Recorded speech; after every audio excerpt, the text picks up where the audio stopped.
السلام علیکم، آپ دیکھ رہے ہیں بول نیوز، میں ہوں مونس رضا اور میں ہوں آپ کے ساتھ پلوش شاہ محمود۔ ہیڈ لائنز آپ نے ملاحظہ کی۔ بلیٹن کے آغاز میں سب سے پہلے خبر شامل کریں گے ایران اور امریکہ کے ایک دوسرے پر حملے۔ ایرانی پاسداران انقلاب نے الزام عائد کر دیا کہ بحرین اور کویت میں امریکی تنصیبات پر حملے امریکی حملوں کے جواب میں کیے گئے ہیں۔ جنگ بندی کی خلاف ورزی، اسلام آباد مفاہمتی یادداشت کی شق ایک کے منافی ہے۔ امریکہ نے آبنہ ہرمز کے قریب ایرانی اہداف پر حملے کی ویڈیو جاری کر دی۔ سینٹکام نے 10 ایرانی فوجی انفراسٹرکچرز کو نشانہ بنانے کا دعویٰ کیا۔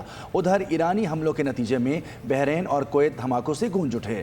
دونوں ممالک کی وزارت دفاع نے کئی ڈرونز اور میزائل حملے ناکارہ بنانے کا دعویٰ کر دیا۔ جنگ بندی بھی جارحیت پر روک نہ لگا سکی۔ ایران اور امریکہ کے ایک دوسرے پر شدید حملے، امریکی فضائیہ نے سڑک کے قریب دھاوا بول دیا۔ سینٹکام نے حملوں کی ویڈیو بھی جاری کر دی۔ 10 اہم عسکری اہداف پر بارود برسایا۔ دعویٰ کیا کہ نگرانی کے نظام، مواصلاتی مراکز، فضائی دفاعی تنصیبات اور ڈرون کی ذخیرہ گاہیں تباہ کر دیں۔ سینٹکام نے کہا کارروائی صدر ٹرمپ کی ہدایت پر کی گئی۔ امریکی جارحیت پر ایران بھی چپ نہ بیٹھا، مشرق وسطیٰ میں امریکی اڈوں پر حملہ کر دیا۔ ایرانی پاسداران انقلاب نے الزام عائد کیا کہ بحرین اور کویت میں امریکی تنصیبات پر حملے امریکی حملوں کے جواب میں کیے گئے۔ جنگ بندی کی خلاف ورزی، اسلام آباد مفاہمتی یادداشت کی شق ایک کے منافی ہے۔ اس کے نتیجے میں سفارتی عمل مکمل طور پر روک دیا جائے گا۔ ایرانی بحریہ نے رد عمل دیا کہ امریکی اقدامات سے خطے پر ایرانی کنٹرول کو ختم نہیں کیا جا سکتا۔ ایران خطے کو امریکی اڈوں کے لیے جہنم بنا دے گا۔ امریکی صدر ڈونلڈ ٹرمپ نے ایک بار پھر ایران کا وجود مٹانے کی دھمکی دے دی۔ الزام عائد کیا کہ ایران جنگ بندی معاہدے کی مسلسل خلاف ورزی کر رہا ہے، جس کی وجہ سے ایران کو نشانہ بنایا گیا۔ امریکی فوج نے میزائل، ڈرون، سٹوریج کے مقامات اور ریڈار سائٹس پر حملے کیے۔ ٹرمپ نے کہا کہ ایسا وقت بھی آ سکتا ہے کہ ہم مزید تحمل کا مظاہرہ کرنے کے قابل نہ رہیں اور ہمیں فوجی طریقے سے اس کام کو مکمل کرنے پر مجبور ہونا پڑے گا جو ہم نے کامیابی سے شروع کیا تھا۔ ایرانی سپریم لیڈر مجتبیٰ خامنائی نے ایرانی قیادت کو عالمی عدالت میں امریکہ اور اسرائیل کے خلاف جنگی جرائم کا مقدمہ دائر کرنے کی ہدایت کر دی ہے۔ انہوں نے اپنے پیغام میں کہا کہ میناب اسکول کے جنگی مجرمان کو انصاف کے کٹہرے میں لایا جائے۔ شہید رہبر کی ہدایات پر عمل عدلیہ کی کامیابی کی کنجی ہے۔ ایسے ہزاروں سنگین مقدمات ہیں جن کو ملک کی عالمی عدالت میں لے جانا چاہیے۔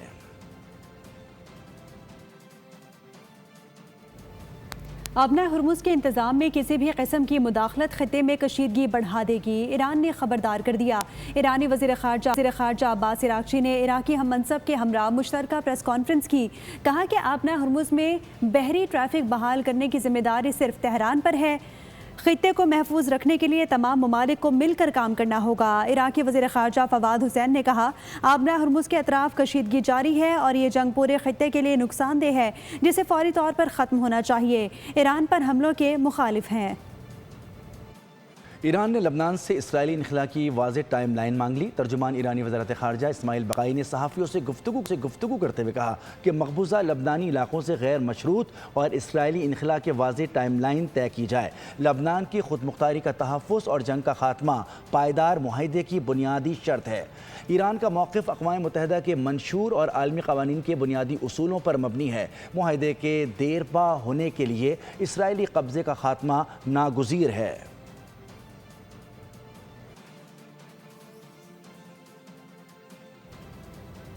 نائب وزیر اعظم اسحاق ڈار کا بحرین کے وزیر خارجہ ڈاکٹر عبداللطیف بن راشد الزیانی سے ٹیلیفونک رابطہ ہوا ہے۔ ترجمان دفتر خارجہ کے مطابق دونوں رہنماؤں کے درمیان اسلام آباد MOU پر دستخط کے بعد علاقائی صورتحال پر تبادلہ خیال ہوا۔ بحرینی وزیر خارجہ نے MOU پر دستخط پر اسحاق ڈار کو مبارکباد دی۔ ڈاکٹر عبداللطیف بن راشد نے علاقائی امن و استحکام کے لیے پاکستان کے تعمیری کردار کو سراہا۔ انہوں نے جلد پاکستان کا دورہ کرنے کا اعلان کیا۔ ترجمان کے مطابق اسحاق ڈار نے علاقائی اور عالمی امن کے لیے مذاکرات اور سفارتکاری کے فروغ کے عزم کا اعادہ کیا۔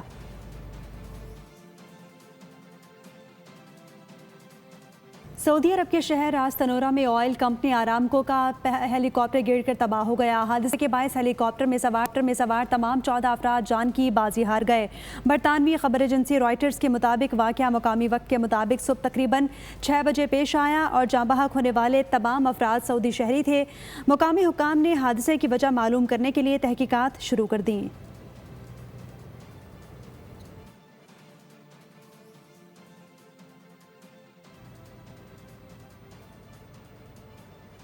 کراچی میں سیکورٹی فورسز نے دہشت گردوں کا بزدلانہ حملہ ناکام بنا دیا۔ جماعت الاحرار کے دہشت گردوں نے رینجرز پر حملہ کیا تھا، لیکن فورسز نے فوری جوابی کارروائی کر کے 3 خوارج کو ہلاک کر دیا۔ واقعے میں شہید ہونے والے 3 رینجرز جوانوں کی نماز جنازہ ادا کر دی گئی۔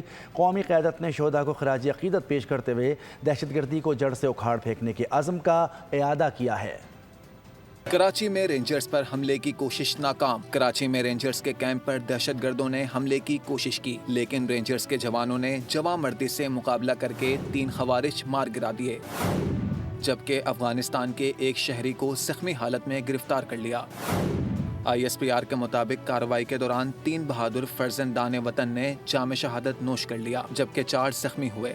صدر مملکت اور وزیر اعظم نے شہداء کو خراج عقیدت پیش کرتے ہوئے دہشت گردوں کو منطقی انجام تک پہنچانے کے عزم کا اعادہ کیا۔ وفاقی وزیر داخلہ محسن نقوی، وزیر اعلیٰ مراد علی شاہ اور گورنر نہال ہاشمی نے شہداء کو خراج عقیدت پیش کیا۔ ہمارے فورسز میں اور انشاءاللہ تعالیٰ یہ جب تک ان کو ایلیمنیٹ نہیں کریں گے یہ آرام سے نہیں بیٹھیں۔ ہم ٹیررزم کی مذمت بھی کرتے ہیں اور ٹیررزم کے خلاف ہم جدوجہد بھی کر رہے ہیں۔ شہید کبھی مرتے نہیں، شہید ہمیشہ زندہ رہتے ہیں۔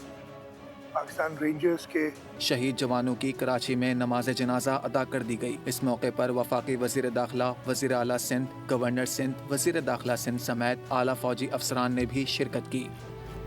سندھ اسمبلی میں پیپلز پارٹی اور MQM پھر آمنے سامنے۔ اپوزیشن لیڈر علی خورشیدی کا سندھ کے مسائل کے حل کے لیے صدر زرداری اور چیئرمین سینٹ کو استعفے کا مشورہ۔ بولے کہ آپ ہمیں وفاق سے نکلنے کا مشورہ دیتے ہیں، اگر آپ کو سندھ کے مسائل حل کرنے ہیں تو استعفیٰ دینے کے لیے تیار ہو جائیں گے۔ وزیر اعلیٰ سندھ مراد علی شاہ نے علی خورشیدی کو جواب دیتے ہوئے کہا کہ ہم نہیں چاہتے کہ آپ وفاق سے الگ ہو جائیں، آپ ہمارے ساتھ مل کر سندھ کے لیے آواز اٹھائیں، جو بھی وفاق میں آتا ہے آپ ان کے ساتھ ہو لیتے ہیں اور پھر لڑ جھگڑ کر الگ ہو جاتے ہیں۔ اپوزیشن لیڈر KMC سیف الدین نے پیپلز پارٹی کی کارکردگی پر سوالات اٹھا دیے۔ بجٹ اجلاس میں خطاب کے دوران طنز کیا کہ 3.5 کروڑ آبادی والے شہر کا میئر سڑکیں، نالے اور فٹ پاتھ گنوا رہا ہے۔ میئر صاحب نے جو گزشتہ برس کے اخراجات گنوائے، نہ جانے وہ سارا پیسہ کہاں گیا۔ سیف الدین نے مشورہ دیا کہ اگر کام نہیں ہوتا تو شہر کو FWO کے حوالے کر دیں۔ اور جناب MC سیکریٹریٹ اس کے لیے کتنے پیسے رکھے گئے؟ 1.45 ارب۔ 1 بھائی کس کام کے لیے آپ کیا کام کریں گے؟ کون سا کام آپ سر انجام دیں گے جس کے لیے آپ نے 2.25 ارب روپے رکھ دیے؟ 60 ارب کا بجٹ، آپ کی آمدنی 6.5 ارب اور آپ اس کے اندر میئر سیکریٹریٹ 2.2 ارب روپے۔ سبسکرائب کریں اور بیل دبائیں تاکہ کوئی خبر رہ نہ جائے۔